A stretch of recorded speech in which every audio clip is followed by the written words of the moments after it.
Hello, I am Maggie and today we are making a full gardening set. The sheets that I use are in 1/6 scale for Barbie-sized dolls. You'll find them in the description of this video. I share the files for free so that you can craft along with me. I printed the sheets on regular printer paper, not cardstock, so that I can fold them with ease. So let's get started! First, cut out everything from the template. For this project, you will need white craft glue, a paintbrush, tweezers, craft packs, leftover aluminum foil for cooking, the paper cutouts from the template, and something very interesting that I found out looks super similar to miniature flower bulbs. Can you guess what that is? This is buckwheat. The buckwheat is sold in grocery stores and personally I use it for salads. Alright, let's continue with our tiny project.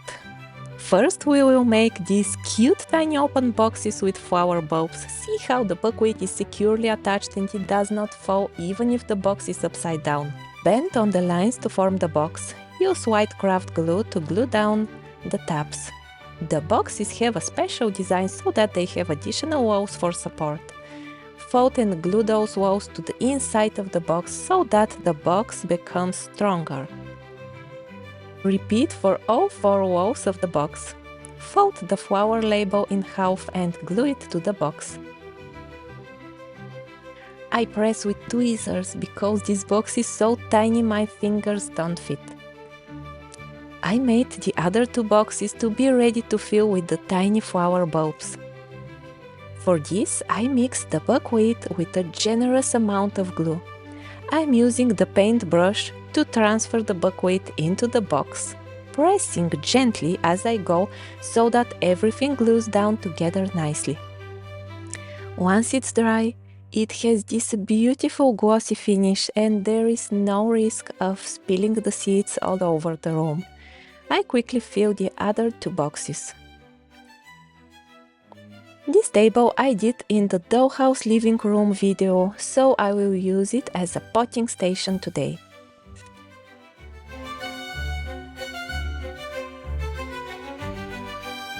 These old newspaper sheets you will find in the free sheet for print. I will lay them over the table so that it looks like Barbie will start replanting soon. Next thing that we will make are these super cute tiny bulb bags. Just fold on the lines, glue the top on the side and the tabs on the bottom.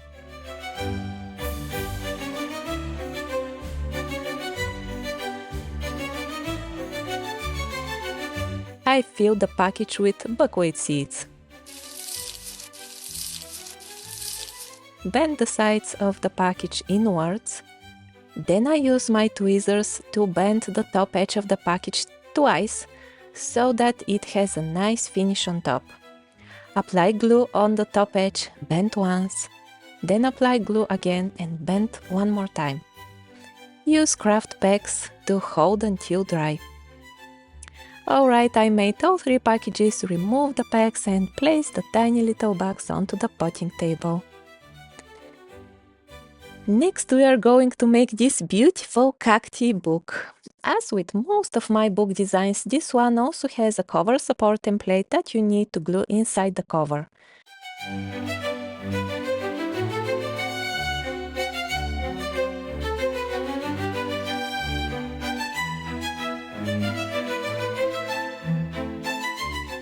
Next, fold the pages accordion style. The first page we will glue to the front cover, while the last page we will glue to the back cover. Fold the other pages so that there is no empty page, gluing the pages of each row together. Last page of the first row to the first page of the next row.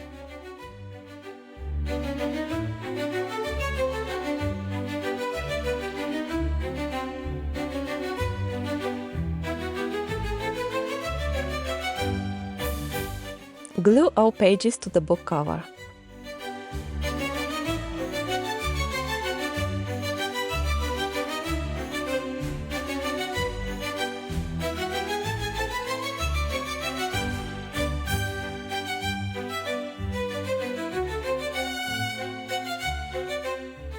I made this little book using beautiful cactus illustrations from the 1800s. The pictures come from the work of Charles-Antoine Lemaire, a French botanist who loved cacti and spent much of his life writing about them. He worked with talented artists to create some of the most detailed and beautiful cactus books of his time. The drawings were carefully painted and engraved, and they're now in the public domain, so I could include them in this tiny version. I made these cute little cacti out of polymer clay, so I will use them today in my mini display. I also have these tiny scissors. I'll put them on the table so that Barbie can cut out the bags with potting mix that we will make in just a while. Before that, I will make several tiny seed packets. We have some vegetable seed packets and some flowers. Fold the tops, fold in half, glue the sides and the bottom, and leave the top open so that we can put in some chia seeds.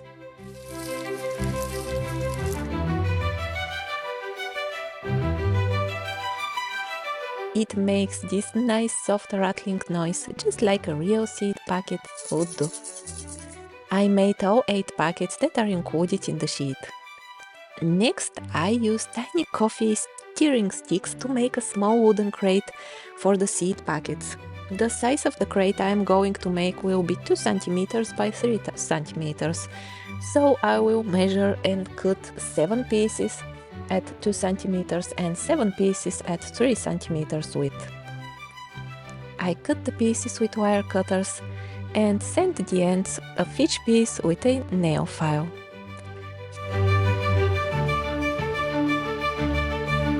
To make the small crate relatively straight, I use tape to secure 3 of the wooden pieces onto the craft board.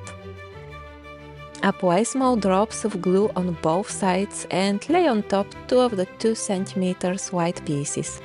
Wait for a couple of minutes to dry. I remove the tape and glue one more 2 cm piece in the middle.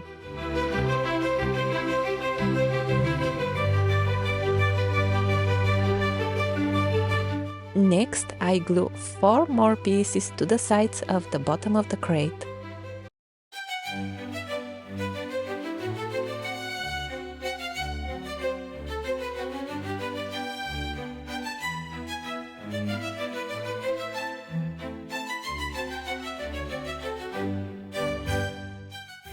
Wait again until dry and glue some toothpicks inside on the 4 corners of the crate.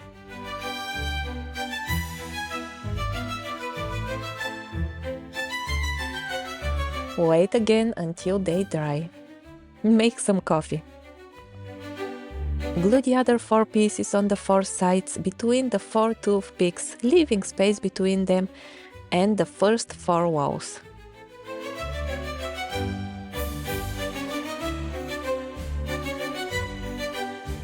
Again, wait until dry.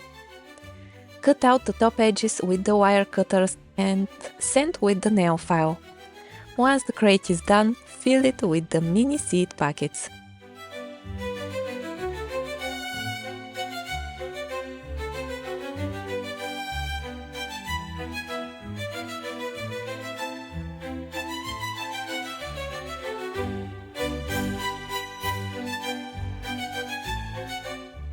How adorable! I think it would be better if I had 2 more seed packets, but that will work too. Now, no potting station is complete without the pots, of course. There are probably tons of videos on YouTube on how to make miniature pots out of clay, out of plastic cups, out of scraps, but today I will show you how to make them out of strips of paper. It is based on the quilling technique. I cut out strips of orange paper. Roll the first one around a toothpick, then continue rolling. Add a second strip like this. They must overlap, or you can always glue them to one another. Then continue rolling. Okay, what a nice little pot this is going to be.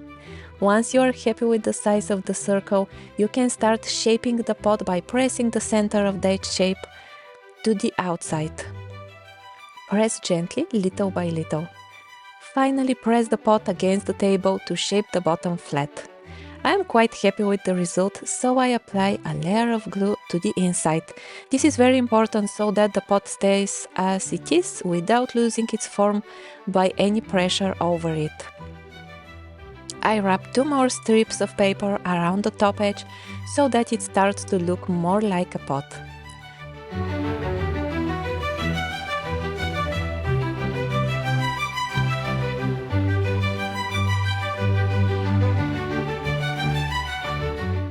Alrighty, this looks already quite good. I really enjoy this bright sunny orange color.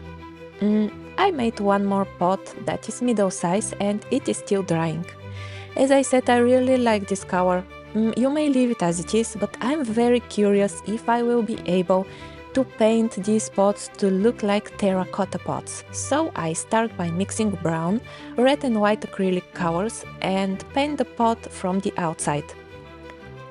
Then from the inside, of course.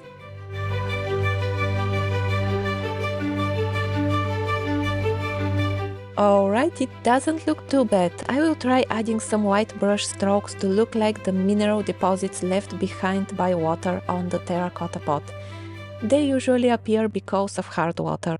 Such water contains minerals like calcium and magnesium that soak into the porous terracotta. When it evaporates, it leaves behind white crusty or powdery stains, so I'm trying to imitate this.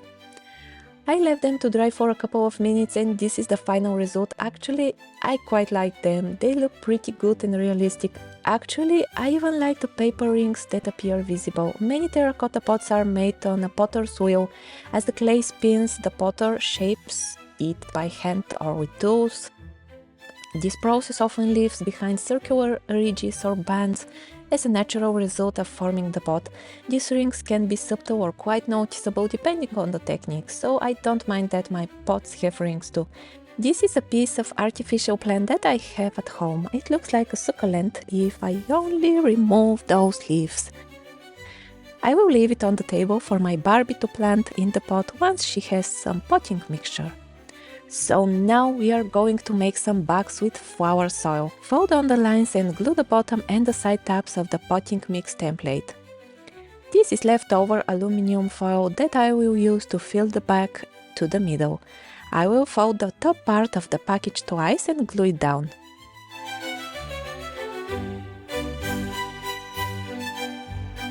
The first potting mix bag is ready. Now for the second one, I will fold and glue exactly as I did for the first bag, but this time I leave it open on the top. After I fill the bag with aluminum foil to the middle, I cut the sides and fold them to the inside, just like a real bag of soil is open and used. Add a generous amount of glue and pour some ground coffee on top. I use a small spoon to distribute the coffee evenly. It looks just like soil. And it smells so delicious. Now the last piece of the puzzle. No potting station is complete without some potting tools, of course. I will make a tiny trowel out of a tea light candle. I will cut out a small rectangle from the aluminum container and shape it with my scissors to look like the trowel part that is used for digging.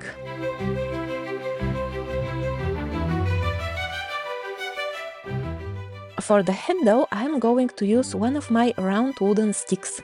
Let's see if I can make a small hole in it so that I can attach the aluminum part safely. I'm using the tip of my own nail scissors to make a hole. Next, I add a super small drop of hot glue into the hole and put the shovel part to stick. I use my wire cutters to cut the wooden dowel stick. I will sand the edge with a nail file the best I can to make it round. Next, I use green acrylic paint to paint the handle.